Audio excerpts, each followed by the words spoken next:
El Observador 107.9. Verano. Así somos. Así nos ves. Así nos escuchás. Si sos cliente Santander Select, descubrí el mundo con Pasaporte Select. Beneficios en aeropuertos, asistencia en viajes, millas y más. Conoce más en santander.com.ar/select. Viví Select.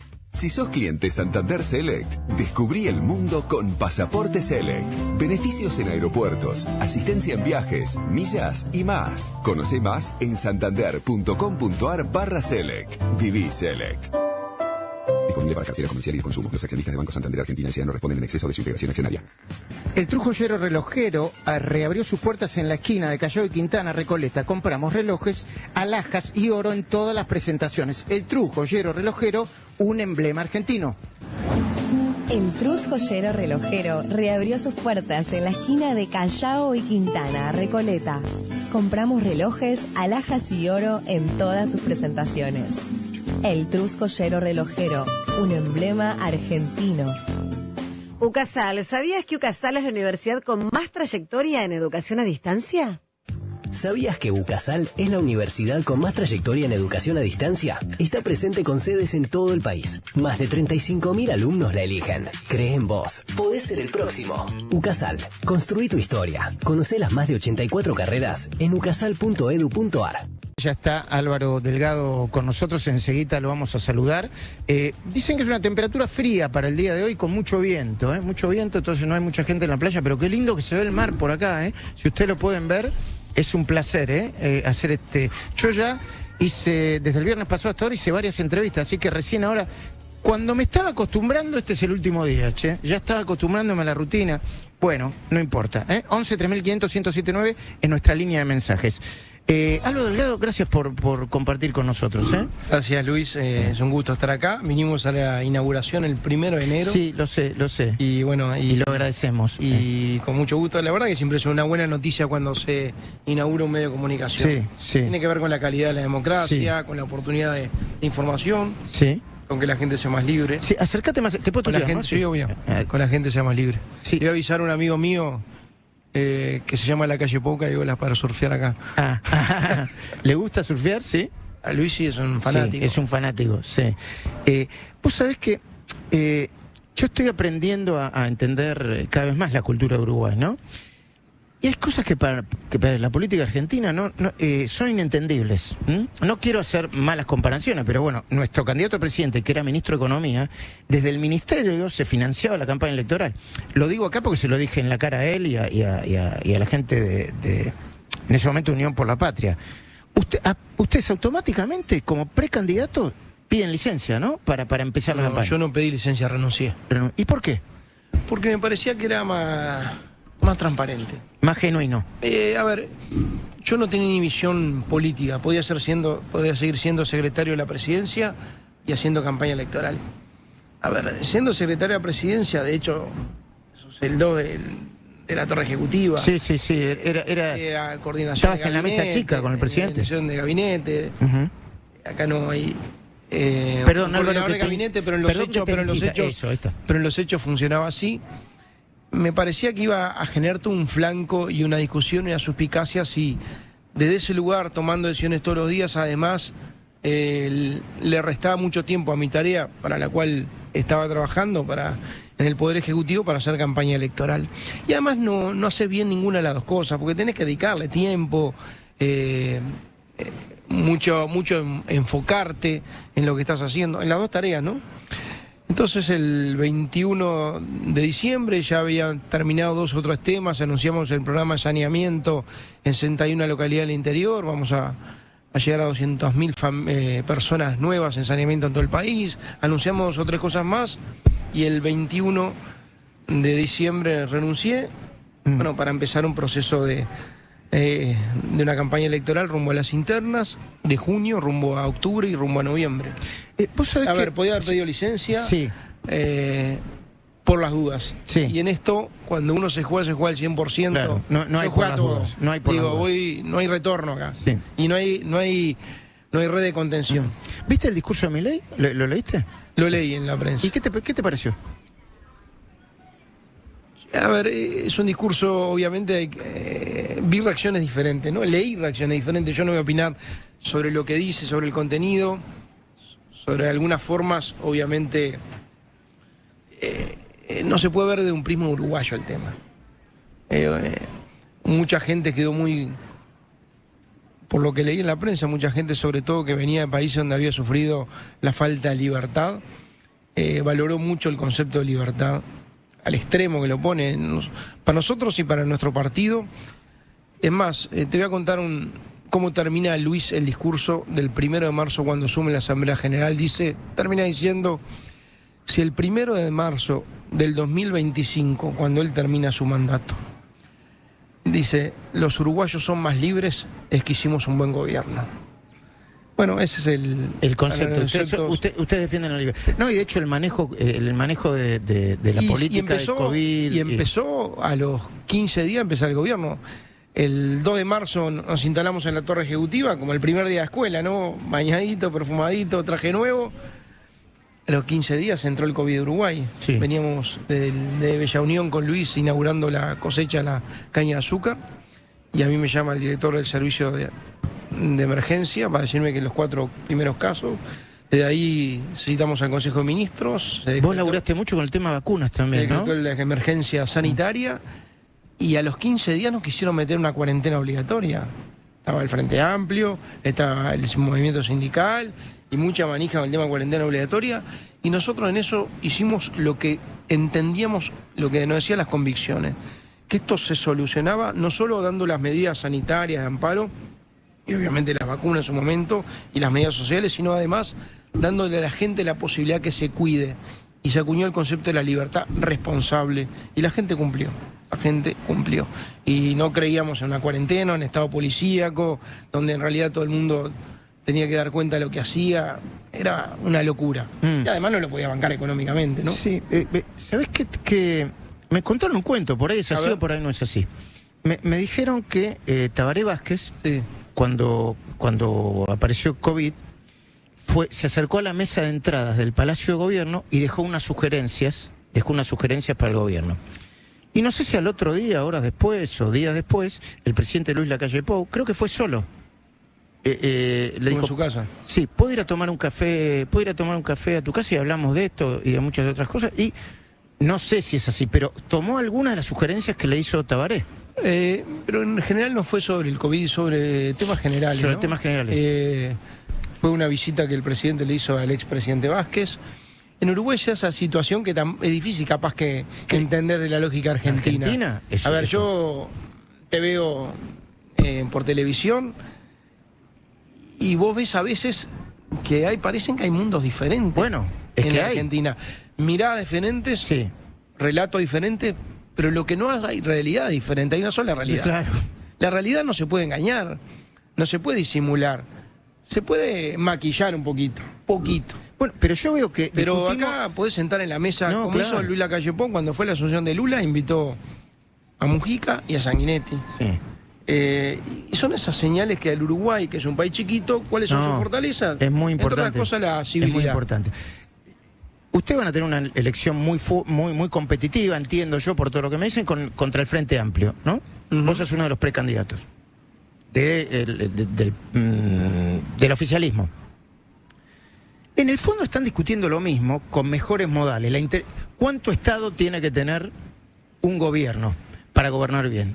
¿Cuánto Estado tiene que tener? Porque ayer yo le pregunté al intendente, una de las cosas que se cuestiona en Argentina, en Uruguay, en todos lados, el Estado no tiene que pagar festivales o hacer gastos exorbitantes cuando no tiene, cuando en otras áreas debe sacar la billetera que no es de él y que viene del pago de los impuestos, ¿no? Primero, en esto importa mucho, para ser creíble, tener trazabilidad. ¿Qué significa eso? Que tener trazabilidad es cumplir con lo que le prometiste.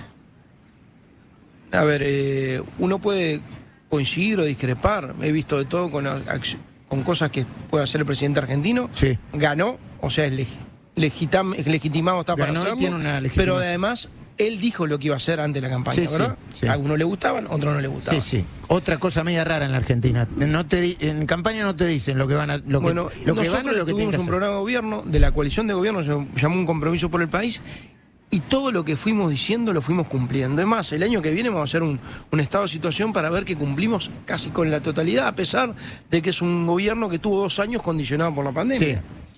Y yo te decía a vos que vas a proponer más austeridad todavía. Y yo dije, este gobierno se había puesto la meta de poner la casa en orden en materia económica, de poner el Uruguay a andar, cosa que hizo las dos cosas. Y si podía bajar los impuestos. Y la verdad que bajó los impuestos, 2. En pequeños montos, pero bajó 2 impuestos, a los trabajadores y a los jubilados. Y a mí me preguntaron, porque algún candidato del Frente Amplio dijo que no descartaba, no podía ni afirmar descartar que no tenía que subir impuestos si ganaba. Yo le dije, miren, yo hablo con la ministra de Economía todos los días, con el presidente del Banco Central, con el equipo económico. Yo puedo decir, la situación del país hoy es de una solidez y fiscal, una salud económica, obviamente con los avatares propios de lo que genera el mundo, pero que yo puedo salir a afirmar que si Álvaro Delgado es presidente no va a haber suba de impuestos. Y que cualquier corrección va a ser o por el crecimiento o por el gasto. Esas son las 2 correcciones que se pueden hacer. No por el vía de meterle la mano de vuelta al bolsillo de la gente. Les achacan un poco el tema de la seguridad también, ¿no? Que está vinculada con el narcotráfico, al oficialismo. A ver, acá hay una relación un poco rara. El tema de la seguridad es un tema complejo, siempre lo fue. Veníamos de 2 años de gobiernos con mucha tosudez en materia de seguridad y con malos números. El 2018 y 2019 fueron de los años más violentos que hubo en el Uruguay. La verdad que este gobierno asumió con Luis Lacalle Pou presidente, Jorge Larrañaga ministro del Interior, en primer ministro del Interior, y la verdad que año a año fueron bajando los delitos. Fueron bajando, comparado con el 2019, entre un 23 y un 24%. Bajaron.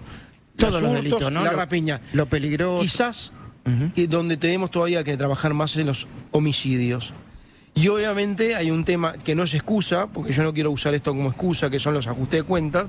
Hay mucho homicidio vinculado al tema del narcotráfico, que sí, yo creo que son de esos temas que tenemos que trabajar todos juntos. Además, el gobierno el año pasado hizo una mesa de trabajo entre todos los partidos. ¿Sabes lo que pasó? ¿Qué pasó? El Frente Amplio terminaron una mesa de trabajo donde se llegaron a 16 propuestas en materia de seguridad y prevención.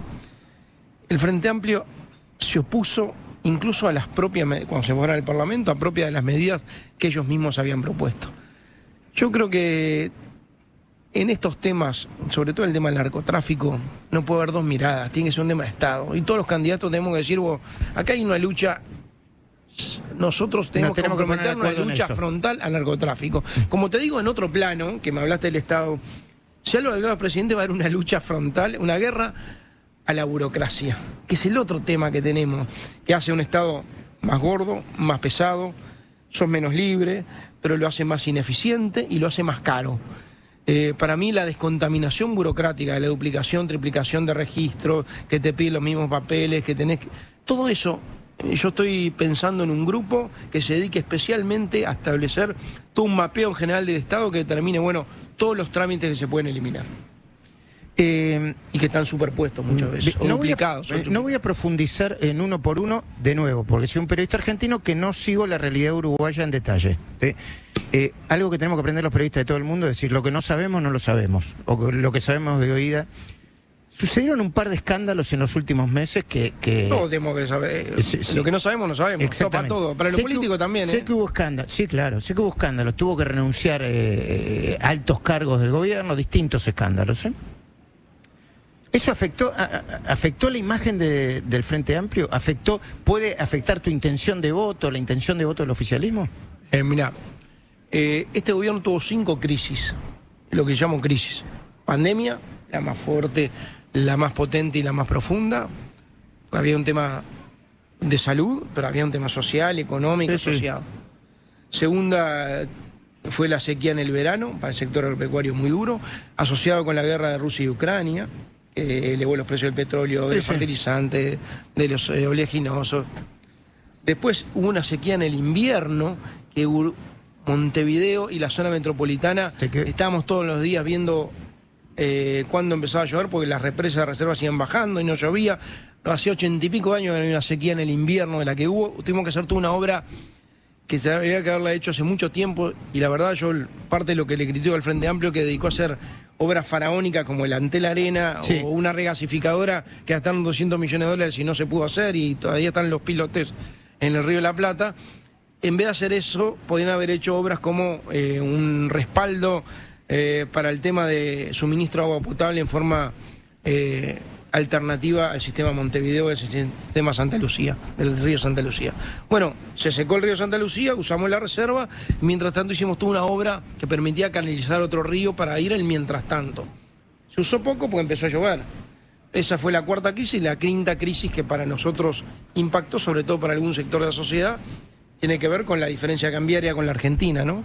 Todo el sector del litoral, sobre todo los comercios, obviamente están viendo menguados sus ingresos porque los uruguayos van del otro lado. Impacta la crisis argentina. Entonces, son 5 crisis. Los que tú mencionás, me imagino por dónde son, el tema del pasaporte. Sí, el tema del pasaporte, el canciller. En realidad, son situaciones que hubieron problemas políticos, de decisiones que no fueron ni legales ni legítimas dentro del marco de la ley, que podía haber sido inconveniente por falta de coordinación, es una cosa. Y que hubo sensibilidad del presidente de la República y del gobierno a tomar decisiones políticas para solucionar un problema político que tuvo sensibilidad pública, sin duda. Mirémoslos todo en su justo término, ¿no? Miremos esto en términos argentinos. Sí, claro, sí. Bueno. Con lo que pasa en la Argentina... Esto que pasa en Uruguay es Disneylandia al lado de la Argentina. No estoy minimizando los escándalos, porque cada uno lo siente como lo siente, pero es decir, no hay un problema acá, hubo un problema de coordinación e información, o sea, no hubo, por lo menos, y lo que está... lo tiene la justicia y lo define la justicia, y lo que es la justicia lauda. Es independiente, y es independiente en Uruguay, y la verdad que es parte de los pilares, ¿no? Seguridad jurídica, poder, independencia de poderes, civilidad, en ese caso de conciencia cívica de los partidos políticos. Más allá de que se vaya a hacer una campaña dura en el debate, va a ser dura en el debate. Va a ser dura, ¿no? Pero nunca es personal, pero ¿no? Yo no se me comprometí como candidato que vamos a ser muy duros en los debates de ideas, de gestiones, de comparación, de propuestas para adelante, pero que nunca me van a ver entrar en terrenos ni personales, ni terrenos que rompan códigos de convivencia democrática, porque al otro día seguimos estando todos juntos, somos muy poquitos y los uruguayos no se merecen una campaña que rompa todo, porque después hay que volver a restaurar. Y Dios como mío. Quiero ser el presidente no solo de los que nos votaron en la coalición, sino también de algunos otros que vieron en un Frente Amplio durante 5 años, 4 años, diciendo a todo que no. Quizás algunos de ellos ven en este gobierno y dicen, bueno, los números no están tan mal, la economía no está tan mal, la inflación terminó el año pasado 5.11% anual. No me querés dar la inflación de Uruguay, yo te presto un poquitito. Me sobra, inflación. Crecimiento de las exportaciones, con baja al informalismo. Yo creo que ayer, en parte de la entrevista, yo creo que se equivocaron con algunos números. La intendenta de Montevideo se equivocó. Sí, se equivocaron. Perdón que no pude corregirla, porque yo no tengo los números. Está bien, pero la tasa de desempleo no es la que manejaba, sobre todo el desempleo juvenil, que anda en un 26%, no en un 60%. Y la tasa, hoy tenemos récord de personas trabajando en Uruguay. Tenemos la tasa de desempleo más baja de hace una cantidad de años. Lo recibimos con el 10.5% de desempleo y está en 8.5%. Bajó el informalismo, 3 puntos. Subió con la pandemia y volvió a bajar. Todo con respecto al 2019. O sea, tenemos un país que no solo ordenó las cuentas y ordenó la casa, sino que se paró, empezó a caminar y empezó a caminar abriéndose al mundo. Y ahí tenemos una oportunidad, vamos a ver cómo se desarrollan, en quizás en el nuevo Mercosur, con los nuevos actores, en replantear algunos enfoques que tienen que ver con modernizar el Mercosur y flexibilizarlos en algunos aspectos. Álvaro Delgado, te agradezco la entrevista, te tengo que despedir. Esa es la cámara que tenés de frente. Vos vas a pedir el voto para vos, contra otros precandidatos del oficialismo y contra los precandidatos del Frente Amplio. ¿Por qué hay que votarte a vos y no a los demás? ¿Cuál sería la diferencia?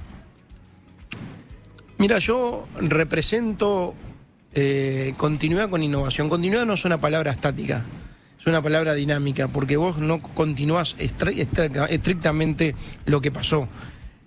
Lo que se hizo en este gobierno es abrir un camino y tomar un rumbo. Este rumbo no se va a cambiar. ¿Vamos a hacer cosas nuevas? Sí. ¿Tenemos desafíos nuevos? Sí. ¿Vamos a generar nuevas esperanzas? Sí. Pero el rumbo es este. Y todo aquel que sienta que en estos 4 años, el año que viene va a ser los 5 años de gobierno, el Uruguay está estable, empezó a crecer, empezó a ordenarse, se acabaron los problemas de corrupción, por lo menos aquellos que ponían a jerarcas procesados, y sobre todo un país que está creciendo, que cuidó su gente en el momento más difícil que le tocó el Uruguay en los últimos 60 años, que cuidó a su gente, a todos aquellos que nos dieron en ese voto de confianza cuando en el medio de la pandemia aceptaron la libertad responsable y se cuidaron. Bueno, a esa gente le pedimos que nos vuelvan a dar la confianza, nos vuelvan a dar la oportunidad de prestarnos la confianza. Álvaro Delgado. Sé que no te dicen por el segundo apellido, ¿no? No, Celesta? Nunca, no. Así que Álvaro. te digo así, gracias por dejarme tutearte y gracias por compartir con nosotros. Gracias, Luis, un saludo grande, un gusto que hayas estado acá en Uruguay haciendo entrevistas. Yo creo que los argentinos, incluido yo, tenemos que escuchar y aprender mucho de ustedes. Escuchar, sobre todo la cultura democrática y política que tienen. Así que siempre es un aprendizaje para nosotros. A eso vinimos. Gracias. Muchísimas gracias. Y a su equipo también que lo trajo. Muchísimas gracias. El Observador 107.9. Verano. Así somos. Así nos ves. Así nos escuchás. Si sos cliente Santander Select, descubrí el mundo con Pasaporte Select. Beneficios en aeropuertos, asistencia en viajes, millas y más. Conoce más en santander.com.ar/select. Viví Select. Si sos cliente Santander Select, descubrí el mundo con Pasaporte Select. Beneficios en aeropuertos, asistencia en viajes, millas y más. Conoce más en santander.com.ar/select. Viví Select. Disponible para cartera comercial y de consumo. Los accionistas de Banco Santander Argentina S.A. no responden en exceso de su integración accionaria. El True Joyero Relojero reabrió sus puertas en la esquina de Callao y Quintana, Recoleta. Compramos relojes, alhajas y oro en todas las presentaciones. El True Joyero Relojero, un emblema argentino. El Trus Joyero Relojero reabrió sus puertas en la esquina de Callao y Quintana, Recoleta. Compramos relojes, alhajas y oro en todas sus presentaciones. El Trus Joyero Relojero, un emblema argentino. UCASAL, ¿sabías que UCASAL es la universidad con más trayectoria en educación a distancia? ¿Sabías que UCASAL es la universidad con más trayectoria en educación a distancia? Está presente con sedes en todo el país. Más de 35.000 alumnos la eligen. Cree en vos. Podés ser el próximo. UCASAL. Construí tu historia. Conocé las más de 84 carreras en ucasal.edu.ar.